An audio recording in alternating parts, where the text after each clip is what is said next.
दोस्तों अगर तुम मुझे रेगुलर फॉलो करते आ रहे हो तो मैंने काफी सारे शॉर्ट्स बनाए हैं। उनमें से कुछ वीडियोस ऐसी थी जिनमें जो है जिन लोगों की उम्र बहुत ज्यादा थी और उन्होंने अपने लाइफ का लंबी लाइफ का सीक्रेट्स वगैरह बताए कि भाई ये करो ये करो तो तुम लंबी जिंदगी हो सकती है तुम्हारी। ऐसे में अब एक और बंदा है जो कि डॉक्टर है और 103 साल की उम्र तक वो पहुंच गया। ऐसे में गिनीज वर्ल्ड रिकॉर्ड ने भी उसे भाई वर्ल्ड ओल्डेस्ट डॉक्टर कहा। अब ना यहाँ पे सब लोग यही सोच रहे थे भाई ये बंदा इतनी लंबी लाइफ और इतनी हैप्पी लाइफ कैसे गुजार रहा है, यानी कि अब तो वो गुजर गया लेकिन उसने कैसे गुजारा ये। तो भाई उस डॉक्टर ने 3 सिंपल से रूल बताए। रूल नंबर 1 के भाई कभी भी रिटायर मत होना। काफी सारे लोग क्या करते हैं ना भाई, किसी भी जगह पे काम कर रहे हैं, 60-70 साल हो गए तो भाई कहते हैं बूढ़े हो गए अब काम छोड़ देते हैं। तो वो कहता है कि भाई ये वाला जो काम है ना कि भाई कोई काम नहीं कर रहे तुम, ये मत करना। क्योंकि भाई वो कहता है जिस दिन इंसान का पर्पस ही खत्म हो जाता है ना और फिर उसी दिन से उसकी जो बॉडी है वो स्लो होना शुरू हो जाती है। रूल नंबर 2, बॉडी को हिलाते रहो। अब 103 साल की उम्र में भी वो बंदा ट्रेडमिल के ऊपर वॉक कर रहा है और हमारे यहाँ 60-70 के बाद निकल जाए ना बंदा, वो चरपाई से उठ नहीं सकता। और भाई ये जो आजकल के बर्गर टाइप आ रहे हैं ये तो अल्लाह ही हाफिज है इनका। और रूल नंबर 3 है कि भाई खुश रहो और ओवर थिंकिंग से बाहर आओ। ये जो तुम हर टाइम वो छोड़ के चली गई, यार शिट मैसेज का रिप्लाई नहीं आ रहा, शिट क्या कर रही होगी, शिट किससे बात कर रही होगी, शिट भाई तुम भी ब्लॉक करो और आगे जाओ। उस डॉक्टर का कहना था भाई ये जो स्ट्रेस होता है ना ये इंसान को अंदर से खा जाता है, बाहर से भी तुम्हें बुढ़ा करना शुरू कर देता है। और उस बंदे ने जाते जाते ये भी कहा लाइफ एक फैटल डिजीज है, इसलिए भाई डेथ की टेंशन लेने की बजाय लाइफ को एंजॉय करो। और दोस्तों हम तो 20 साल की उम्र में जाके थक जाते हैं कि भाई बहुत रोले चल रहे हैं जिंदगी में, और ये अंकल 103 साल की उम्र में भी मोटिवेशनल स्पीकर बना फिर रहा है। अबे भाई ये जो चाइना और जापान है ना ये आपस में ही कुछ ना कुछ लगे रहते हैं। ये जापानीज चाइनीज अलग ही लेवल के बंदे हैं भाई। अब भाई सब जापान ने ना एक ऐसा प्लान रिवील किया, तुमने वो देखी है वो क्या नाम है उसे, सोलर प्लेट्स। उन सोलर प्लेट्स का तुम क्या करते हो, अपने घर की छत पे लगा दिया, ज्यादा ज्यादा यही करते हो, ठीक है, खंभों पे लगा दिया ताकि रात को लाइट रोडों पे रोशनी आए, यही देखा होगा। जापान भाई साहब कहते हैं कि हमने चांद के इर्द गिर्द सोलर पैनल लगाना है। देख रहे हो किस हद तक जा रहा है। और भाई कोई ऐसा वैसा भी नहीं, चांद जो है वो गोल है, उसके इर्द गिर्द एक रिंग बना देंगे, पूरा ही कवर हो जाएगा चांद। जापानीज भाई लोग तुम तो अपना काम कर रहे हो, ठीक है, हमारा क्या होगा, हमने ईद का चांद देखना होता है, हम ऐसे चांद देखेंगे आगे सोलर प्लेट आ जाएगी है, ये अजीब ही चल रहा है यहाँ पे। अब जापान ने ऐसा प्लान रिवील कर दिया कि भाई लगता तो बिल्कुल साइंस फिक्शन ही है, लेकिन भाई इस पे भरोसा भी नहीं कर सकता, ये कर भी सकता है। वो कहता है कि 11,000 किलोमीटर की एक लंबी रिंग सी बनाई जाएगी जो कि बाद में गोल कर देंगे, यानी कि भाई एक जो पूरा मून है वो ही जाइंट पावर स्टेशन बन जाएगा। और इस प्रोजेक्ट का नाम भी रख दिया लूना रिंग। अब ऐसे में उनका आइडिया बड़ा सिंपल है कि भाई चांद के इर्द गिर्द सोलर पैनल लगा होगा तो वो 24 घंटे सनलाइट को कनेक्ट करेंगे, क्योंकि भाई वहाँ पे ना तो बादल होते हैं, ना बारिश होती है, ना ही कोई हमारी जमीन जैसा कोई एटमॉस्फेयर है। तो भाई वहाँ पे सारी एनर्जी जो है वो कलेक्ट होती रहेगी। कोई ना कोई ऐसा जुगाड़ लगाएंगे वो ताकि स्टोर भी होती रहे और जमीन तक पहुंचानी। और उस चांद से लेके नीचे जमीन तक उस लाइट को कैसे पहुंचाना है, तो भाई उनका कहना है कि माइक्रोवेव या फिर चांद से ना एक लेजर सी फेंकी जाएगी जिसमें जो है वो सारी इलेक्ट्रिक या बिजली जो भी पावर होगी वो जमीन तक आएगी। और दोस्तों सबसे क्रेजी पार्ट तो ये है कि अगर ये सक्सेसफुल हो जाता है तो भाई पूरी दुनिया को ना ऑलमोस्ट अनलिमिटेड एनर्जी मिलती रहेगी, यानी तुम्हारे बिलों की टेंशन फ्री हो जाएगी। रोज के हर महीने के 10,000 20,000 50,000 बिल आ रहे हैं तुम्हारे, बिजली शिजली एकदम मुफ्त हो जाएगी। इतना सुनने में ये इंटरेस्टिंग लग रहा है, ये उतना भी आसान नहीं है, प्रॉब्लम छोटी नहीं है। ये सबसे बड़ा मसला ये है कि भाई इतने सारे पैनल्स को वो चांद तक लेके कैसे जाएंगे। अब कुछ लोगों ने कॉमेंट किया तेरा प्यो लेके जाएगा वहां तक, और कुछ कहते हैं कि भाई तू सोलर पैनल बना रही है हमारी मौत का इंतजाम। हालांकि भाई ये अभी तक सिर्फ एक कॉन्सेप्ट स्टेज पर ही है, ज्यादा इतना आगा नहीं बढ़ा।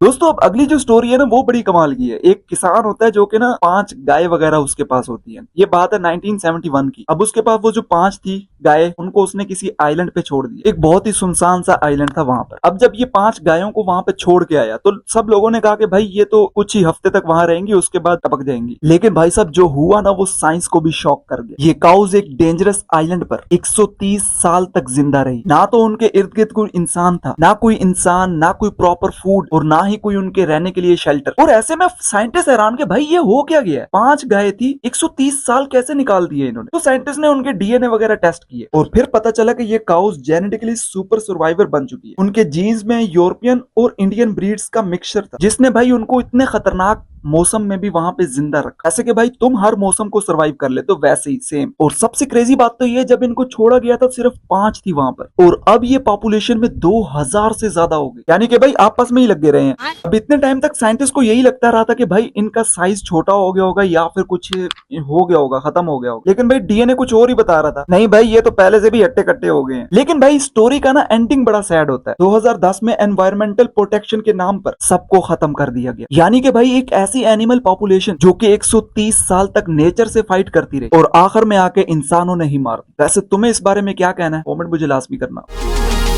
दोस्तों ये तुम गत्ता देख रहे हो, बिल्कुल ही हल्का सा है, लेकिन भाई जापान ने इस गत्ते से ड्रोन्स बना दिए हैं, वो भी बड़े खतरनाक। ये गत्ता ऐसे है कि इसको दबाओगे पिचक जाएगा, लेकिन भाई इसी कार्डबोर्ड की मदद से उन्होंने ऐसे खतरनाक ड्रोन्स बनाए हैं कि जो तबाही डाल देंगे। इन ड्रोन्स का नेम है एयर कमू 150 और एक ड्रोन की कीमत है $2000। और सबसे खतरनाक चीज इसकी ये है कि ये 1 मिशन के लिए बनाए गए, 1 वे मिशन के लिए, यानी कि भाई तुमने इनको भेजा तो है मिशन के लिए, लेकिन ये वापस नहीं आएंगे, तबाही डाल देंगे। और भाई साइंटिस्ट कहते हैं कि इस गत्ते की वजह से ये तो रिडार पर भी नहीं आएंगे, ना ही वापस आने की टेंशन, ना ही किसी पकड़ की टेंशन। और भाई इन्हें सिर्फ 5 मिनट में तुम असेंबल भी कर सकते हो। और सबसे इंटरेस्टिंग बात कि भाई एक कंटेनर में 500 से ज्यादा ये ड्रोन्स इकट्ठे फिट हो जाते हैं। भाई अब तुम खुद सोचो कि भाई आसमान में एक साथ 100-200 ड्रोन्स उड़ रहे हो, तो भाई किसी भी मुल्क का ना एयर डिफेंस सिस्टम जो है वो भी कंफ्यूज हो जाएगा कि भाई मुझे निशाना डालना कहाँ पे है। अब ये सोशल मीडिया पे आया तो लोग मजे ना लें, ऐसा हो सकता है। अब लोग कहते हैं कि भाई हम कल तक इस गत्ते से ना अपने स्कूल का प्रोजेक्ट रेडी कर रहे थे और आज इसे जंगों के लिए यूज किया जाने वाला है। अब जहां तक लगता है ना कि भाई ये महंगे महंगे जहाजों से फाइट नहीं होगी, अब ऐसे ही छोटे मोटे ड्रोन उड़ा दिए करेंगे हवा में, चल भाई जंगे हो जाएंगी। वैसे तुम्हें क्या लगता है, ये ड्रोन सही है? कमेंट करना।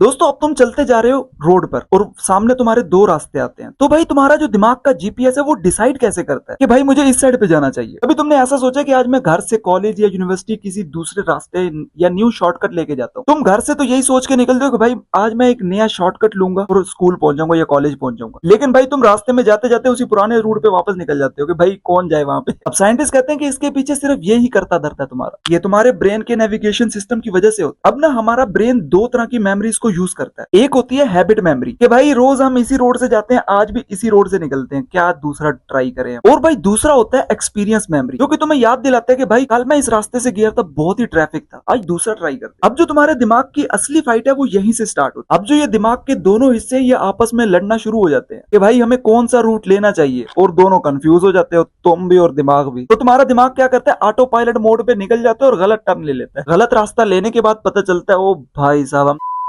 अब साइंटिस्ट ने डिस्कवर किया है कि हिपोकैम्पस नाम का ब्रेन एरिया हमारा दिमाग का बिल्ट इन जीपीएस है। अब ये रोड्स, लैंडमार्क्स और शॉर्टकट का पुराना मैप स्टोर करता है, और यही वही है जो कि तुम्हारे रोड को याद रखता है, रोड के ऊपर क्या क्या निशान आते हैं उनको भी याद रखता है। और भाई तुम्हारे दिमाग में ही ना एक शॉर्टकट मैप वगैरह तैयार कर लेता है, नक्शा। लेकिन भाई ये और भी मसला तब आता है जब तुम्हारी एज बढ़ती जाती है, तुम जब बूढ़े हो रहे हो तो तुम्हारा दिमाग और कंफ्यूज हो रहा है। तो भाई सीधे लफ्जों में यही है कि तुम्हारा जो दिमाग है ना वो एक गूगल मैप की तरह, बस प्रॉब्लम यही है कभी कभार सर्चिंग पे लग जाता है और उस चक्कर में तुम फंस जाते हो। दोस्तों अभी हाल ही में साइंटिस्ट ने ना 10 लाख से ज्यादा ब्लड सेल्स को स्टडी किया है, और जो भाई सब डिस्कवर हुआ वो बहुत ही ज्यादा शॉकिंग है। अब उस रिसर्च के मुताबिक कहा जाता है कि जो वुमेन का इम्यून सिस्टम है वो मेन से काफी ज्यादा एक्टिव होता है, यानी कि भाई अगर कोई भी वायरस वुमेन की बॉडी में जाता है तो भाई फीमेल का जो इम्यून सिस्टम है वो टर्बो मोड में ऑन हो जाता है और उस वायरस पे अटैक करता है। लेकिन भाई प्रॉब्लम फिर यहाँ पे स्टार्ट होती है, कभी कभी ये जो ओवर स्मार्ट इम्यून सिस्टम है ये कंफ्यूज भी हो जाता है और भाई ये दुश्मन की जगह अपनी ही बॉडी को अटैक करना शुरू कर देता है। इसी वजह से लूपस, आर्थराइटिस और मल्टीपल स्क्लेरोसिस जैसी ऑटो इम्यून डिजीजेस वुमेन में ज्यादा देखी जाती है। अब यहाँ पे साइंटिस्ट ने तकरीबन 1000 से ज्यादा जेनेटिक स्विचेस को डिस्कवर किया, जो कि भाई ये दिखाता है कि वुमेन का जो इम्यून सिस्टम के जो सेल्स हैं वो परमानेंटली हाई अलर्ट पर रहते हैं। अगर भाई सीधे लफ्जों में कहूँ ना तो मेन का जो इम्यून सिस्टम है वो एक सिक्योरिटी गार्ड की तरह है और वुमेन का जो इम्यून सिस्टम है वो उस गार्ड की तरह है जो किसी को भी देख के कहे भाई मुझे इसमें कुछ ना कुछ तो खराबी लग रही है, यानी भाई सीधे लफ्जों में शक्की औरत। अब ऐसे में रिसर्चर्स को उम्मीद है कि भाई फ्यूचर में मेल और फीमेल के लिए अलग अलग ट्रीटमेंट्स वगैरह बनाई जाएंगे जो कि भाई काफी हेल्पफुल साबित हो सकते हैं। यार आजकल ना मार्केट में एक नई चीज आई हुई है कि भाई लोग कहते हैं हम ना अपनी हेल्थ का बहुत ज्यादा ध्यान रखते हैं। कहते हैं कि भाई अगर उनसे ना कोई ड्रिंक्स वगैरह पूछो ना कि भाई ड्रिंक पिएगा या बोतल शोतल पिएगा वो कहता नहीं नहीं यार मैं बोतल तो नहीं पीऊंगा, लेकिन हाँ शुगर फ्री बोतल है तो वो मैनू दे दो, वो मैं पी लेंगा। अभी कुछ मेरे साथ के भी कुछ ऐसे ही लोग हैं जो यानी कि ऐसे शुगर फ्री ड्रिंक्स वगैरह पे ही प्रेफर करते हैं, भाई हम तो शुगर फ्री ड्रिंक ही पीते हैं, हमें कौन सा नुकसान हो, हम तो अपना हेल्थ पे पूरा फोकस कर रहे हैं। लेकिन भाई अब साइंटिस्ट ने कहा है कि ये जो तुम हेल्थी फ्री शुगर ड्रिंक्स वगैरह पीते हो ना, ये भी तुम्हारे दिमाग को अंदर से खत्म कर रहा है। मतलब कि भाई अब साइंटिस्ट ने पूरी तरह से वार्निंग दी है कि भाई ये जो तुम्हारे दिमाग को बहुत ज्यादा अंदर से खोखला खराब सा कर रहा है, यानी कमजोर कर रहा है। अब इसमें एक इथोरियल नाम का पॉपुलर स्वीटनर होता है। अब ना तुम्हारे दिमाग के अंदर कुछ ऐसे प्रोटेक्टिव बैरियर वगैरह लगे होते हैं जो कि इसको बाहर की चीजों से या अंदर की चीजों से ना महफूज रखने की कोशिश करते हैं। अब जो ये मार्केट में नया स्वीटनर आया, ये स्वीटनर यही काम करता है कि जो तुम्हारे दिमाग के जो प्रोटेक्टिव बैरियर्स हैं उनको कमजोर कर देता है। और आजकल तो ये स्वीटनर्स जो है तुम्हारी डाइट ड्रिंक्स के अंदर भी आना शुरू हो गया, प्रोटीन बार के अंदर आना शुरू हो गया, और कुछ स्नैक्स वगैरह हैं उनके अंदर भी आना शुरू हो गया, और यहाँ तक के भाई हर उस शुगर फ्री प्रोडक्ट में जो तुम्हें मार्केट में देखने को मिलता है। अब जब रिसर्च हुई तो उन्होंने कहा कि भाई ये तुम्हारे प्रॉपर ब्लड वेसल्स को रिलैक्स नहीं करता, और इससे जो है तुम्हारे ब्लड क्लॉट का भी रिस्क बढ़ जाता है, जो कि बाद में जाके स्ट्रोक का केस बन सकता है। लेकिन भाई साइंटिस्ट साथ में ये भी कहते हैं कि ये सारी चीजें अभी तक सिर्फ एक लैब की हद तक है, वहां पे हमने इसकी स्टडीज वगैरह करना शुरू कर, मतलब कि भाई अभी इस चीज को प्रॉपर इंसानों पे टेस्ट नहीं किया गया। और जब ये पोस्ट वगैरह लोगों के सामने आई तो भाई लोग थोड़े शॉक हो गए कि भाई अब तो वापस उसी नॉर्मल शुगर पे जाना पड़ेगा। और कुछ पगलू कहते हैं भाई यही बेस्ट है, मतलब कि भाई हर शुगर फ्री चीज हेल्दी नहीं होती भाई। वैसे दोस्तों लोग तो आजकल ना शुगर घर में भी नहीं यूज करते, उसकी जगह आर्टिफिशियल ये स्वीटनर वगैरह इस्तेमाल कर लेते।